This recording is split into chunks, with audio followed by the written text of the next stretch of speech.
The San Pedro River is a verdant oasis in a sea of mostly desert brown.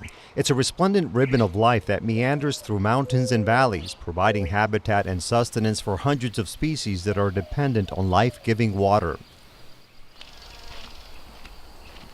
Yeah, I can hear the yellow warblers right ahead of me here.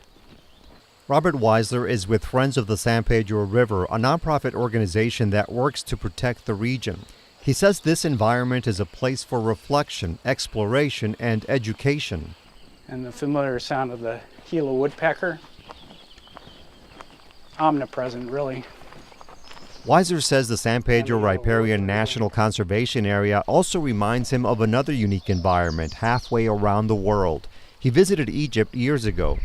Of course, you see this broad expanse of desert, sandy desert. I mean, really without any vegetation at all, not like here. So in the middle of that desert expanse was this green ribbon, and it was the Nile. It is the Nile. So to me, this is kind of the miracle of southern Arizona. This is where you find migratory and breeding birds in high concentration because it has so much to offer. However, the future of this ecosystem is uncertain. Some researchers say pumping groundwater for growing human populations poses a threat to the river, while man-made projects to control illegal immigration and drug trafficking, they add, are damaging natural areas and disrupting animal populations. The San Pedro straddles two countries. It begins in Sonora, Mexico, and travels north to Arizona. Formerly flowing freely, the rivershed is now obstructed by fences or other structures. The barriers are designed to keep people, drugs, and vehicles from crossing into the United States from Mexico. It's blocking the animals, but it's not stopping people from crossing. Dan Millis works for the Sierra Club's Borderlands campaign, which opposes these barriers. We have seen ocelot, we've seen jaguar here. If a large mammal comes upon this wall, unless it's a monkey, there's no way it's getting over it. You can't get through this. There are smaller holes in the wall where there are low water crossings. Small animals can get through. But anything wider than 4 inches, out of luck.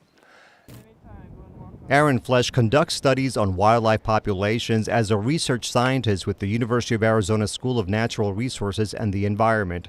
Flesch says barriers, roads, and other man-made projects can have various detrimental impacts on nature, including these. Traditional migration patterns can be altered or stopped in some places. Habitats are divided and fragmented, separating historic environments and populations. And connectivity can be reduced or even halted. For example, Flesch says animals from one area may no longer be able to recolonize vacant habitats where the numbers of other members of their species have plunged or gone extinct locally due to random events such as disease. The inability to move or recolonize can lead to declines in populations, a reduction in their genetic diversity and health, and even possible extinctions over the long term. Metropolitan Tucson serves as an illustration of the challenges faced by animals. So behind me is Mount Lemmon in the Catalina Mountains, and to the south is the Santa Ritas, which is essentially the next closest available habitat patch to the south. And a black bear trying to move from Mount Lemmon down to the Santa Ritas is going to have a pretty tough time getting through the city at the base of the Catalinas there. And a border wall can act very much in the same way by preventing movement between populations.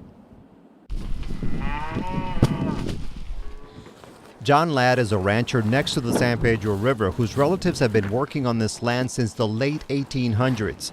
Arizona was not a state back then, and the family's cattle had a wider range where they could roam, stretching into what is now Sonora, Mexico. Great-grandparents homesteaded in 1896, and back then they went all the way to the mountain. That's the San Jose Mountain. That's what the ranch is named after. In the past few decades, however, his daily ranch work has changed significantly. I spend about 50% of my time fixing fence or dealing with something that's broken, somebody tore it up. Before this immigration deal, we had fences that were 60 years old that were perfectly good. And you know, this fence is 8 years old and it's about shot. Ladd believes the walls are effective if they are patrolled by agents at the ready when breaches occur. Yet he also has personal knowledge of the barrier's failings with regards to wildlife. We had a really nice herd of mule deer that migrated in from Mexico every October, stay here till February. Probably have 200, 250 deer. And I probably got 40 deer left because they finished the wall in October. They can't get across that. Nothing can get through that thing. Birds can fly over it, but it's terrible. But people who are intent on entering illegally have their ways. They have a chop saw, a gas-powered chop saw, a carbide blade, and they just cut everything. Takes 10, 15 minutes. And, you know, it's a whole crew of people doing it, and it's staged and they're ready to go. State Representative Steve Smith says additional barriers and enforcement are needed to reduce unauthorized migration and the drug trade. Smith says there's already an example in Arizona where both approaches, walls and patrols, are working. the Yuma sector. And what do we do there? Sent the National Guard out, built a double-layer border fence, put proper law enforcement on the other side of the border to actually detain and arrest when illegal activity came over, had a swift judicial system in place to quickly expedite and either deport or imprison, whatever the case was. 95% of the illegal activity along that Yuma sector is stopped. And that's not Steve Smith saying it, that's Yuma County saying it, that's Yuma law enforcement. Smith acknowledges these efforts could affect animals and plants along the border, but he says that should not stop the construction projects wherever feasible. Protecting our country and our citizens is the #1 priority. But again, my oath of office is to the American people, not to an animal species. And the U.S. Border Patrol says the jury is still out on the barrier's impact on wildlife. Here's part of a statement the agency is providing.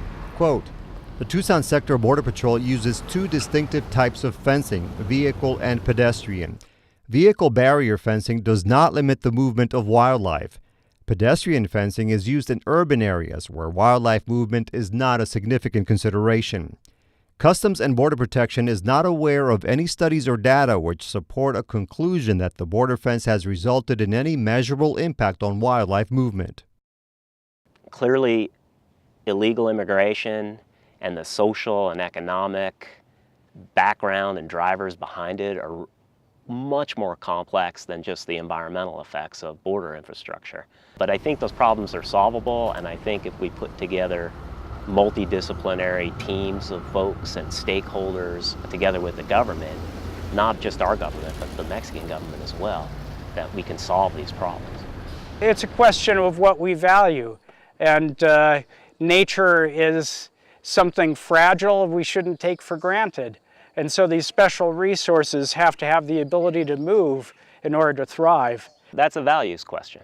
You know, I'm a scientist. I'm not really here to answer values questions necessarily. I can tell you from my own personal viewpoint, and that is native animals have a right to persist for their own sake, especially because they were here before us.